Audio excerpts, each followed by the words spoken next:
I'm just lovely. Just going to give the young lady a moment to tell us it's all being recorded, which is great because it means you can all go back and watch it later. We're now just after 11 o'clock. So I'm going to press on and let's get going with an hour today. So this session today is to develop products and services for procurement. It follows the successful Meet the Buyer event on the 28th September, which was held at Watford Football Club. And this is the first of 6 online sessions brought to you by Brandwin Business Support on behalf of Watford Borough Council. And the purpose is to help SMEs based in the borough to actively engage in the local supply chain and to help you submit bids to council procurement, big construction projects, and the large private sector buyers and suppliers in the borough. So most of these sessions are online, and you can register at Watford Fit to Bid on the link, and we'll come to that a little later. There is a key date for your diary, which is 14th of March next year, which is a live Meet the Buyer event. So do get that in your diary. My understanding here is that you're here today to learn how to develop products and services that people, and specifically procurement people in those large organizations we talked about, both public and private sector, want to buy, winning you more contracts. So that's our context for today. If I could ask you, please, just to take a moment to write down what would you specifically like to get out of this session? Drop that in the chat because we'll be using that a fair bit today.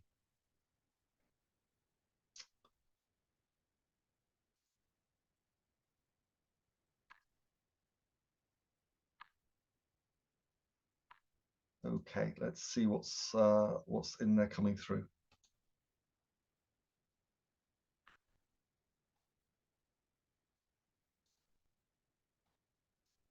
We'll leave that chat open just now. And let me move on to the next slide. So what are we looking to cover today? This is the information we're going to impart to you. So we'll be talking a lot today about what are the jobs to be done. We'll explain that in a moment. But the jobs to be done that you need to be thinking about, that your clients need done, and what are the pains and gains associated with those. Now, we've got an hour today rather than days, so we're going to have to move at quite a bit of pace. But the joy is, of course, this is being recorded, so you can go back and access this and re-watch those bits. Please do ask questions at any time. The chat box will remain open all the way through. It will be an interactive session, so have a pen and paper to hand, or even better, sticky notes are terrific when working in these kind of situations. So what are we going to cover today? We're going to cover a framework called the Value Proposition Canvas, about developing your value proposition based on open source IP from Strategizer. And we're going to give some tips on sales enablement. What is it and how can it help you to get sold? And we'll also look at the Watford Supply Chain Program and how you can access one-to-one sessions with a business consultant to help you develop your skills in bidding for work. So a quick introduction to me. I've been working all my life to grow businesses. The last 15 or so as a coach consultant to SME owners. The way I work is I'm a big believer in having just enough process to make things repeatable and improvable. And I also make sure I do my best to cut through the jargon to get you the results that leave you confident, secure, and energized. So that's what we're hoping to apply today in this, helping you to assess your products to be able to sell more into big procurement. So where are we in the overall sequence of our fit to bid? We have a methodology we've used on a number of occasions and with a number of councils going back almost probably 10 years now, if not more. Most of you will have now completed but that original Meet the Buyer event and hopefully the online bid capability questionnaire. If you haven't, please do so. This is the part where these webinars now start to straddle 3, 4, and 5 and the next pieces before you go to the Meet the Buyer event. So what we're looking to do is help you prepare successfully to bid, win, and deliver new and larger contracts. That's the output we're after. So here's the first framework today, and I promise to cut through jargon. Hopefully it's in relatively plain English, and if not, stick anything in the chat if anything's not clear. This is the whole business model canvas, and it really has got three main bits to it. Really clever way of understanding what your business is and does. The first bit is this top right-hand corner deals with desirability. So who will want it? And we'll focus a lot on that part today. The other two bits are the feasibility, which is can you make it? And then the third bit on the bottom is viability, which is can you make money doing it?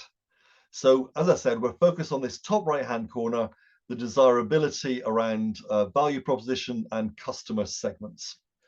So these two bits sit in that desirability corner. So we're looking to understand what the value is you deliver to a customer, what is the customer need that your value proposition addresses, the thing that you are selling them. And then on the right hand side, it's very simple. Who are your clients? But we really need to pull that apart a bit. So sitting underneath that business model canvas is this value proposition canvas, which has got two parts. So that sits as part of the process and is a way of helping us really pull apart these concepts.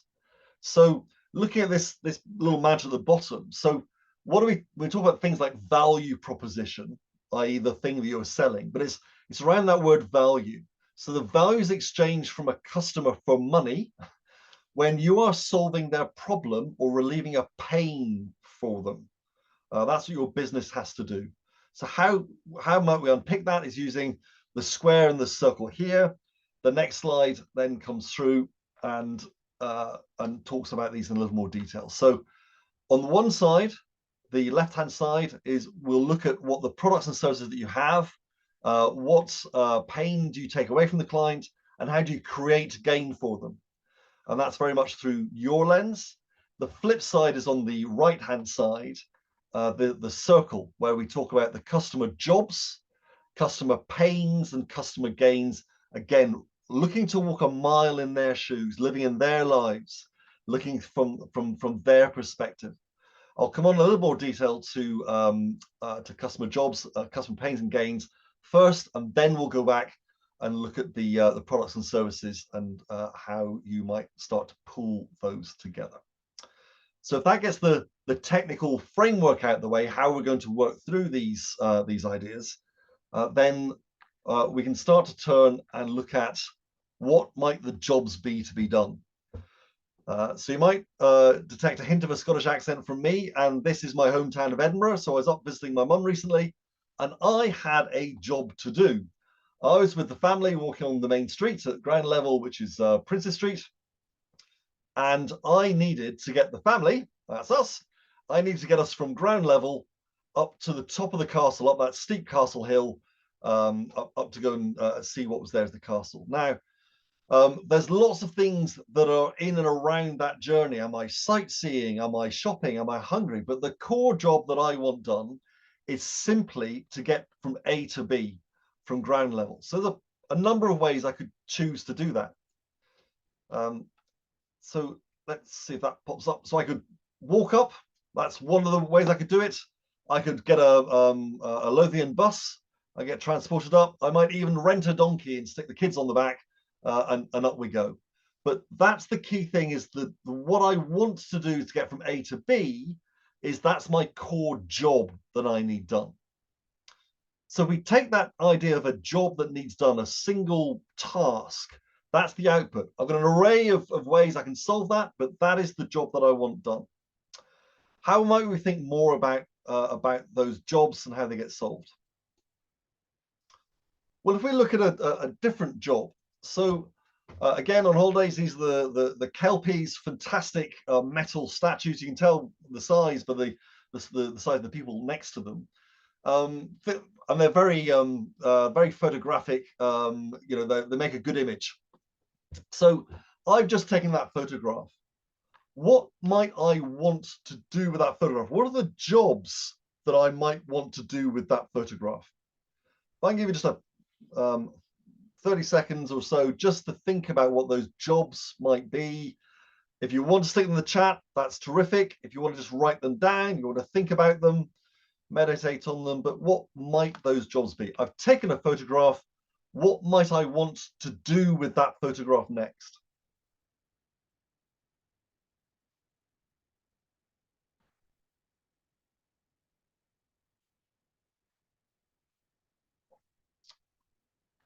So what might I want to do? Boom. Well, here's half a dozen. You can read them all in their own time, but it could be I want to put the photo online, or I want to print it out, or I want to put it in an album. I don't like the photograph, so I want to improve it by using filters. Lots of individual jobs that I might do with that image. Now, the key bit from our perspective, when we're thinking about all those jobs to be done, and we are a supplier, is how do we get the person who has the job that needs done to use us? So for the photograph, I can go to a number of places. So if I want to share the photograph more widely, I'd go to social media, perhaps Instagram or Facebook. If I want to produce a book of Kelpie photographs, I might go to Flickr or Photobox. If I want to improve the photograph, I might go to specialist photograph software, or even just the Instagram filters might be enough. So you get the idea. My choice of who I select for my job, who I pay money to, depends on who is providing the best answer for the job that I need done. I'm laboring that because it really allows us to focus down. So if you focus on the job that needs done, which is what the customer job, as opposed to what we want to sell, or who they are or who we are, then you can start to understand how to get a match for the job with what needs done to fulfill that job. So if we take this this notion that the job to be done might be much broader than your current product offers today. So it's a way of thinking about the job to be done in its totality, and really understanding whether your product fits all the elements of the requirements of the customer. So if we think about on the left-hand side, typically we thought about, well, I'm selling to a person, I'm selling to account, I'm selling to X department, or I'm selling to Jenny in Y department. It's less about that person. It's much more about what are the jobs to be done. And that's on the right-hand side starts to split out. That job to be done has a number of aspects. So if we go back to my photo example, I got the I just, some of those are functional, where I just need the job done, but there are also other aspects to that, the personal, social, emotional dimensions to that, which is, on which social media network might I choose? Well, I might choose LinkedIn because I'm more of a corporate person, and I think it's a business use for the photograph, as opposed to Facebook or maybe Instagram, which wouldn't have quite the same business element for me. So there's emotional aspects as well as the functional aspect. Both LinkedIn and Facebook can publish a photo, but there's different things at play. We need to go and understand those a little more, and so really work our way through the job story rather than just focusing on who our customer is. So this is where we start to get interactive a little. I'm just going to explain some of the jobs to be done so that you can start to build your list. So that list, as I said, ideally, post-it notes, one job per post-it, but a paper and pen list or a note on your phone, wherever it is, just start to capture what it is that your customer, your ideal customer, is trying to get done. What is the outcome they need? What are they trying to do? What's the problem they're solving? What are their needs? Just start to list those out. Now, as we go through listing those out, did talk before, sometimes it's just there's a wall I need painting. It's just paint the wall. But there are other aspects to these jobs which are actually, if I had this piece of equipment, I might look better in my job. I might get promoted faster. I might get peer recognition. Um, I might get more security, financial security out of working, having this job done. If you sell someone a pension, that is about, well, I feel better now that I know I'm looking after myself and my family in old age. Not a lot of joy in it necessarily, but there's a feeling of security. So as you go through thinking about the jobs to be done, get those listed down. Probably helpful to work out what kind of job that is. Is it just a functional job, or are there actual social, personal, emotional aspects to getting that job done too?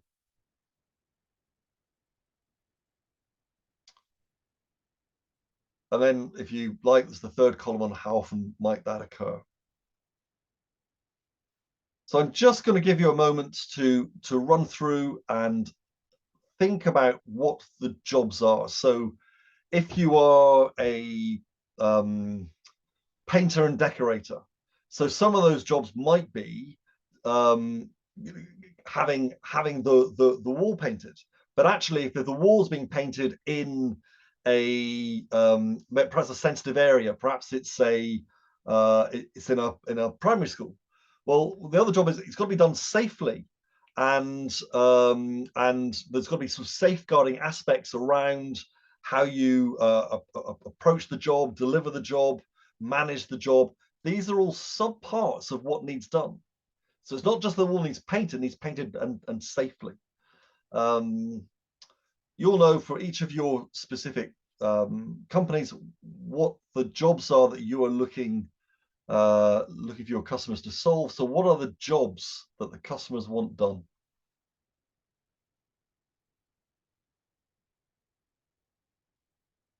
Ideally, you want to get to the stage where you've got a good half a dozen. I'm going to move on now, but please do come back and keep working on these lists. Keep filling out your bit of paper or fill out your post-its, because what we're now going to do next with those lists and the jobs your potential customers need done is we're now going to pop those on a list of importance. So this is the left-hand side here. At the top, you want to put the most important jobs, and working your way down to the most insignificant in terms of importance. Now, two key things here. One, it's according to the importance to the customers, not to you, but from their perspective. What is most important to them and what matters less? So if you start to work that through quickly, you can start to rank. You can start to rank the jobs. Very interesting to start to get you walking a mile in your client's shoes. You'll get the hang of that very quickly. I'm going to keep moving on because plenty to cover today. The next thing we're going to look at are the customer pains. So there's a lot of detail on this slide, but what are your customers' pain point? What challenges them? What irritates them? What annoys them? What stops them doing things? What are the risks they're worried about? And again, those can be functional, which is it's not done well, or it's the job's not finished. It could be social, and the suggestion there is, if I do this, I'm not going to look very good if I do it in this way. Or an emotional, I feel bad every time I do this. Or it's just simply that, oh, I know I've got to do this, but I just hate doing it. I wish someone could take the pain away. So you get a sense of what the pains are. Let's get those pains listed out. Again, the magic of post-it notes or a long list. Really start working out all those pains. Really think at it. I'd encourage you to get a colleague or someone to work with to work through these. And do that independent, and then share your results and see what you think. Also work if there is any known research on this. for your client area. If there are known pains that you can draw on. So again, we're going to take that long list of pains, and we're going to rank them. So we're going to rank them from the severity of the pain at the top, right the way down to moderate pain. And again, the key is in the customer's eyes. So you can either post your stickies top to bottom, or you can write your list. But how severe is the pain? Oh, it's quite interesting. You start to develop this. If you get this slide, this piece of paper right, it starts to give you, oh, that's really important, and there are the extreme pain points. That's interesting. You start to cluster little activities. Excuse me. The third thing we're going to do is around customer gains. So we've listed out what the jobs are that need to be done. We've listed out the pain points, and these are what the outcomes and benefits are that the customers expect. Now, they might expect them, they might want them, might require them, or actually they might just be a little surprised. So there's basic things. I'm an example here about the smartphone. You know, it's got to be able to make calls, basic. Now, whether it's your groovy Apple phone or your Samsung flip phone, they've got to look kind of quite stylish now. That's sort of expected. Desired gains. One that I love is with Apple. If you go on someone's Wi-Fi and you got the Wi-Fi code, but then your mate says, "Oh, show me the Wi-Fi code." You say, "Oh no, don't worry about that. I'll just press the share password button." And that's a lovely, oh, that's really clever, isn't it? Apple's so clever, aren't they? Boom, boom, boom. So that's kind of really, so that integration is great. And then unexpected gains. How do you kind of delight and surprise the client?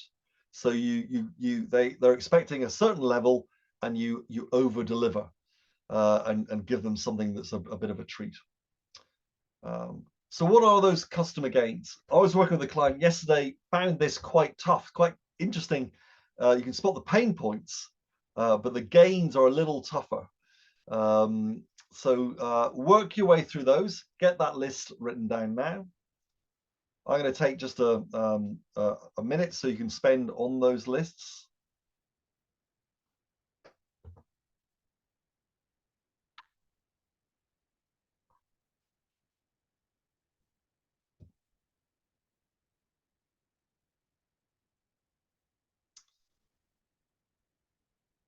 I'm not giving you very much time for these, but you can always come back, and please, I do encourage you to do that.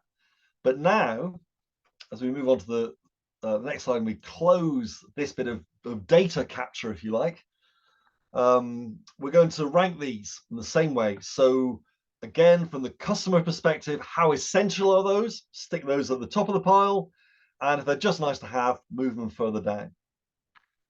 So you can sort that out fairly quickly, and that will give you a whole overview of what the customer's jobs are to be done, what the most severe pain points are around those, and what the essential gains are that they need to have, as opposed to just the nice to have.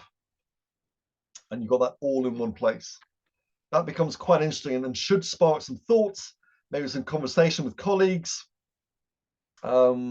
It's a chance to say, well, what have we missed? Have we got that right? What are we doing in our current product set that's not quite hitting the mark of what the customer wants or needs? So I'd encourage you to kind of come back to this slide, keep filling it out, make these lists as full as you can do. Now, this is where we come back into the value proposition canvas, and we can talk about this notion of market fit.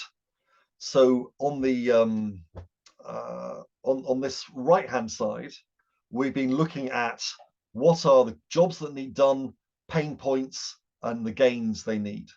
So we're looking to achieve fit. So fit is when you've got something in your value proposition and what you are selling them, which addresses the important jobs, the extreme pains, and the essential gains that the customers care about. So it's all those things that made it to the top of the pile of the previous slide. Are you hitting those?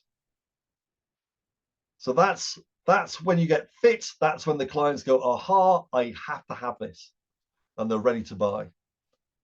So that's the key thing. That's why we're doing that work, is to really get a good understanding of the jobs, the pains and the gains that the customers care about, so we make sure that our value proposition is hitting those.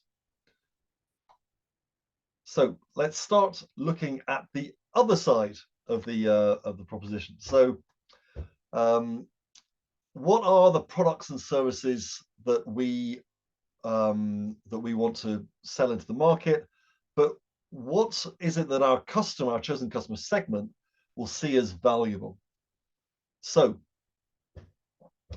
suggest you just get your products and services listed out. So let's crack through those. What is it that you have in your toolbox? What are the ways that you deliver value? So are you selling goods? Are you selling a service? Are you selling getting something done? Are you selling some software? Is it a financial prospect you're selling? Is it some kind of insurance? Is it simply getting things from A to B? And what are the different types of ways of doing that you offer or could offer? That's the exciting bit. You can start to think, well, we do that, but there's no reason why we couldn't do that in a different way. So get your products and services listed out. One product and service per post-it, or get your long list. Get that started now, or continue to do that after this webinar or when you're rewatching it. So get your current or potential products and services listed down. And the key bit is, remember just to let go of the fact that not all of these are the same significance to your customers. We'll get to that a little later. So you're used to doing these ranking exercises by now, and you see we're going to go products and services, then pain relievers, gain creators. But for now, we're focusing on the products and services. So again, if you can rank them on how important your products or services are to the customer, not to you, but to the customer. Are they essential or are they nice to have? That's the lens to look through. I'll give you a moment just to start listing those out. Which of your products and services are essential? Which are nice to have? And there might be one or two aha moments in there for you.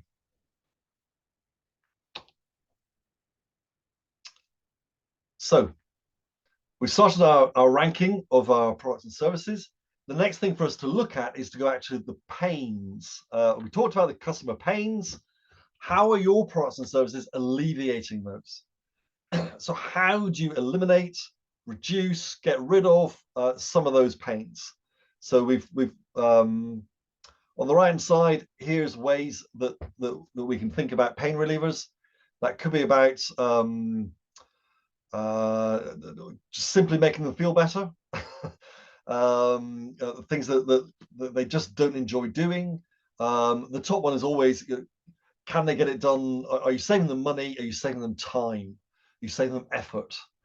Does it help them in their position or conversation with a third party? Does it make them look better somehow? Does it take a risk away? Do they this thing about, does it stop them having loss of face or power or trust or status if this isn't done? How are you going to eliminate or reduce the pains using your products and services? Again, get those all listed down. So this is the methodology to help you get that market fit, something that procurement wants to buy. So what are the ways your products and services relieve the pain?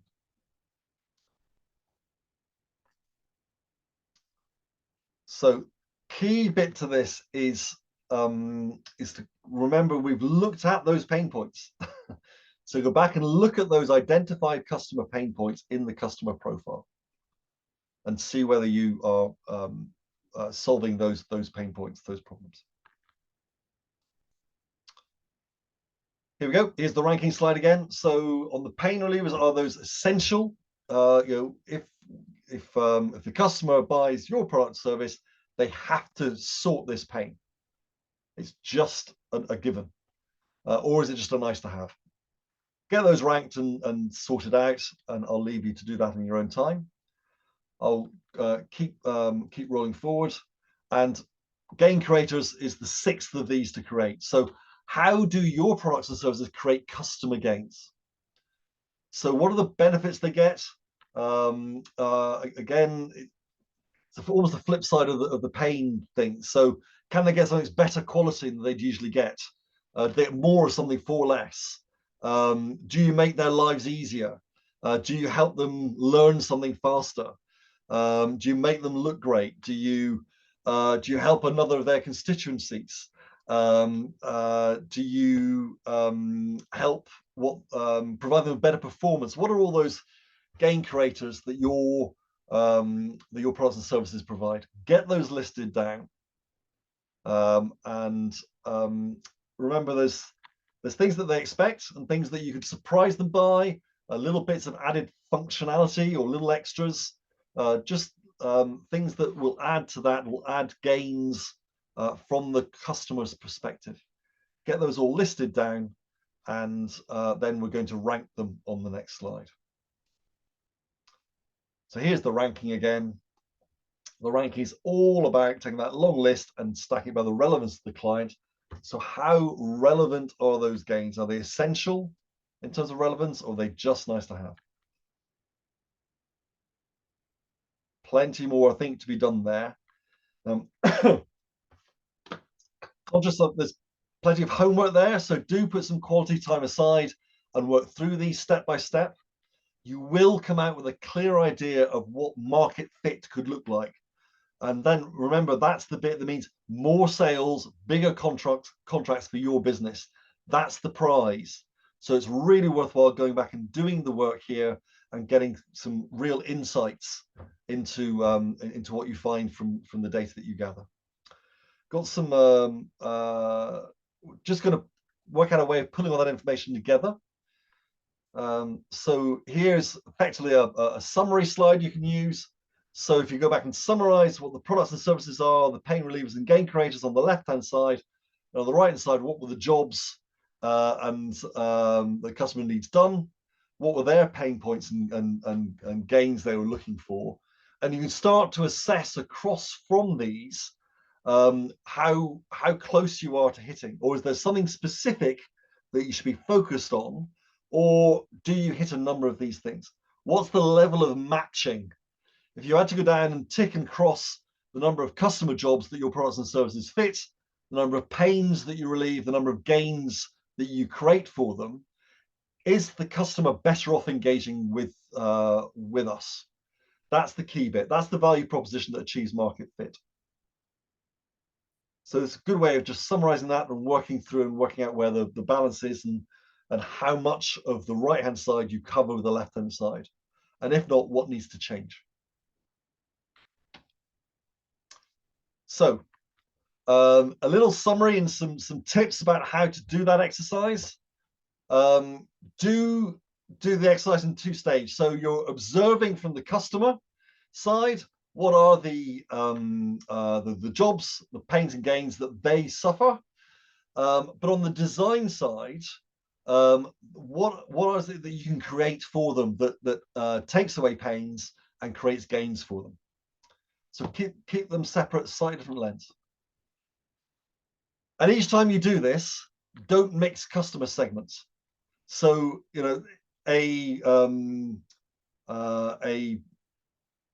someone who's procuring furniture, for instance, in for a big new development for a new school, will have different needs, pains and gains from someone who's procuring janitorial services. So one customer segment for each canvas, don't mix them up. Just keep going through it and do it differently. When you're looking at your customer segments, don't force fit from the basis of what you want to sell. So really do look at them from their point of view, from that furniture procurement person, the janitorial service procurement person. Really look at them through that different lens, and as I say, walk a mile in their shoes. When you're looking at jobs, you will not get the full richness of this if you just think about there's a wall that needs painting, there's a floor that needs cleaned, there's a piece of time tracking software, whatever it might be. Think really about those emotional, personal, social aspects. What are the things that makes the person using it look good or feel better, or gives them more time back? Really think about those sort of softer aspects, because they can be as important. People bind thinking and justifying feeling. So make sure you've wrapped all the way around the jobs. And then when you're doing that comparison exercise in the summary, don't feel you have to address everything. You want a good match, but you don't necessarily have to have a 100% match. Some things you go, actually, we're never going to do that, and that's okay. So I hope those 5 tips and summary pieces help you when you go back and really work through the jobs, gains, and pains from the customer perspective, and then look at how you design your value proposition, your products and services, the gains you offer, and the pains you take away. Right, how are we for time? Just about on track. So let's take a quick scamper through the world of sales enablement. What does that jargon, what does that terminology mean? It's the link between marketing and selling. And it's helping you understand, as you've identified your value proposition, your products and services, how do you take them to the market so they can be bought? What are the tools to help you with that? So what we're really looking to do is use sales enablement as the term that links finding clients or prospecting with converting them, actually making those sales. So let's pull that apart a bit further. So it starts with you knowing your ideal client profile and your customer segments. So who do you want to sell to? How well do you know them? So I'd encourage you to take those and start to develop out what are the aspects, the features of those clients. So if they are business to business, so you might want to look at, well, how many employees they have, where do they trade from, likeliness to spend on us, do we have networks in common, what does their social media footprint look like, what does their website look like, do they have if they're a big supplier, do they have in their annual report, if they're listed, what do they talk about supply chain and how they might be looking to accelerate SMEs into their supply chain, because they're all these big public and private sector entities are looking to pull more SMEs into their supply chain.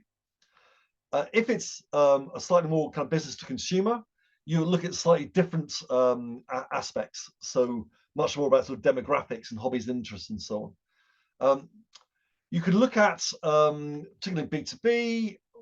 How do your customers, do they link up? Could you be the person that links them up, introduce them, helps them with things? How well do you know your clients, and can you start to paint more of a picture of who they are, what they do, so you can understand how best to reach them? And that's this notion of account-based marketing, which is simply working out, that's our client, that entity, so that's the account. How would we market into that prospect, and what's the list of those prospects that you have? So really understand who your client is, spend some time thinking about them and gathering information about them, because that'll give you clues how to go and find them, the prospecting piece, and then moments when you can convert them. And that moment of conversion is quite critical. So a nice little mantra is situations reveal needs. So we've talked about jobs. What if the customer doesn't realize they've got a job, or that the job needs done at that moment? So what are the situations that will force them to go, aha, I do have that need? So what we talk about here is this notion of the X factor, is the X in context. So if you think about what's going on in your client or customer's world, in their context, what might be the moment that changes things for them? So what might the trigger or the catalyst for change be? So an obvious one is a change of personnel. So if the key buyer moves on or is promoted and someone else comes in, LinkedIn is pretty good at finding that. And I'm sure there's other sources available. Local newspapers, you often see new jobs in local magazines and so on. Local media often find these bits. You might see press and online announcements of contracts that are won or lost or up to be awarded. Um, right the way through to actually new rules come in, new regulations are changing.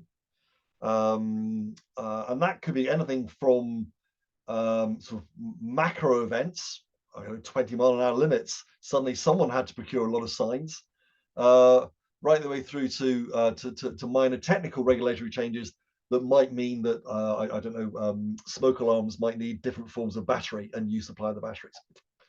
But what are those triggers? What are those events? Think about those, and what is the context to your client that might trigger that need?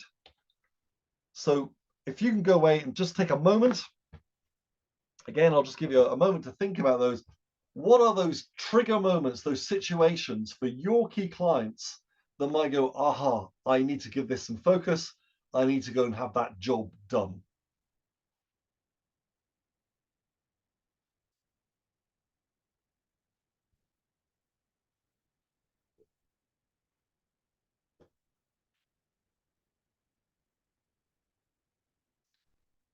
What might those key triggers be? And do feel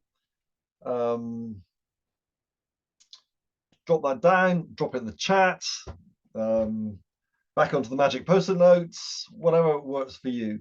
What might that need? So I think we've had about a minute there now, but do come back later and spend some proper time on this after the session. So by all means, get the top of mind ones out, but keep working on this exercise and start to think about, oh, that's interesting.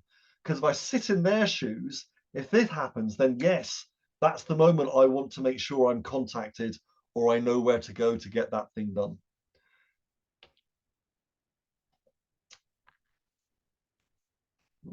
There we are. So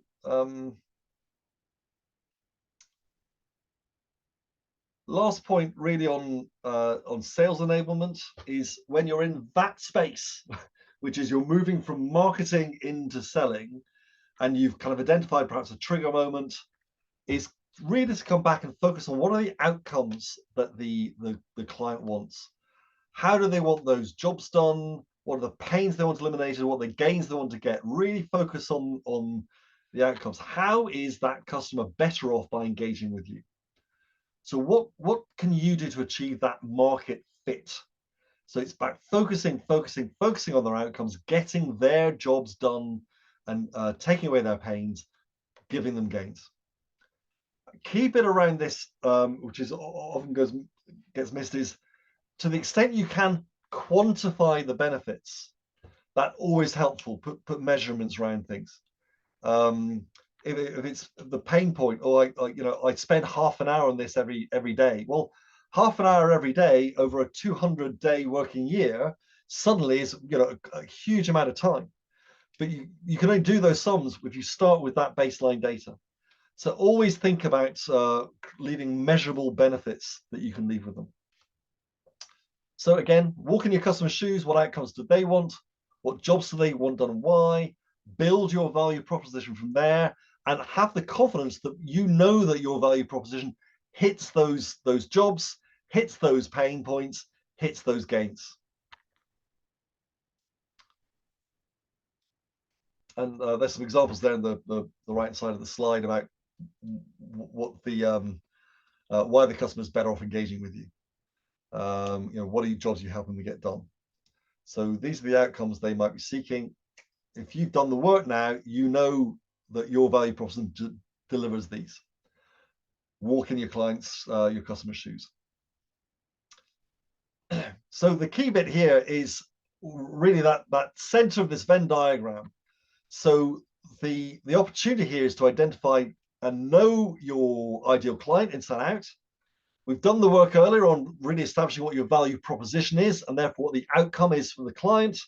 And then you're looking for what's the context, where's the situation that makes it the moment that the customer wants this job done.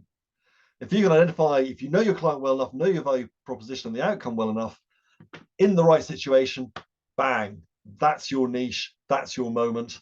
You get to pounce and you get to sell. Or you get to, actually, the flip side I always think is you get to solve their problem, open up that relationship, and where that contract could go in future, who knows? But that is your moment. So a quick summary of that section around sales enablement. We know it's about what jobs that the client wants. This is really what we've all that we've covered today. And if you think about the work that we've done today, the lists and the ranking, effectively that's a mini system you've got to build and grow your sales for the business. You've now got a system of thinking about how you shape your value proposition. We've looked at value proposition design, so you can design products and services from the customer's perspective. I can't stress that enough. But if you do that, they will succeed in the marketplace. And so what we've also done is link that to sales enablement, which is finding those moments when you can convey the value you bring to customers. So how do you find those moments where situation meets outcome meets your ideal client? We know we've done the work on the value proposition. This all goes into how you position and message. How do you communicate the value? Is that website? Is that advertising? Is that through direct mail? Is that through events? How do you position your product and service in the right way and at the right moment so you achieve that sale?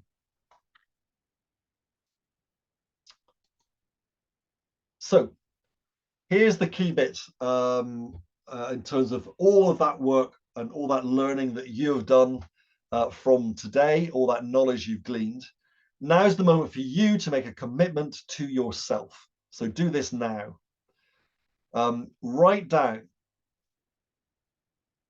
the 3 actions that you will take in the next 2 weeks, 4 weeks, no longer than that. What are the 3 things you're going to do with the knowledge that you have learned today? Write those down here. Contract with yourself to do these. All about execution. Ideas on their own are nothing. Ideas plus execution, really powerful. It's really vital to take all the knowledge and tools you've been provided with in this webinar today to build a system that grows sales of your business's products and services. Only do that if you take action. So what are the actions that you need to do? So it's a personal commitment to deliver.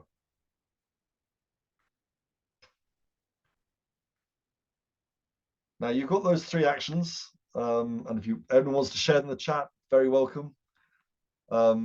Get your 3 actions done. Diarize, maybe every week, check in over the next 4 weeks. Have you made progress? Have you fulfilled your commitment to yourself? We are there to support you with that, of course. So let's look first of all at the program schedule. Coming up, we have a webinar on circular economy and developing key partnerships. You might want to bid jointly with somebody. How do you go about doing that for big contracts? That's all on the 7th of December. And then 2 really good sessions on bid writing. One's kind of the foundation one, and then an advanced one to improve your response. Really important you watch those or attend those in person on the Zoom. They will really help you think about how you go through the procurement process. We of course have the Meet the Buyer event on the 14th of March. Get that in your diary. Make sure you get to those. They're brilliant. You will make great contacts. Really interesting conversations. You will learn a ton. Always a great energy around those. On the 20th of March, we've got a writing public sector bids and tenders session to mop this all up. And along the way, we support you with one-to-one advice sessions. So I'll come on to those in a moment on the next slide.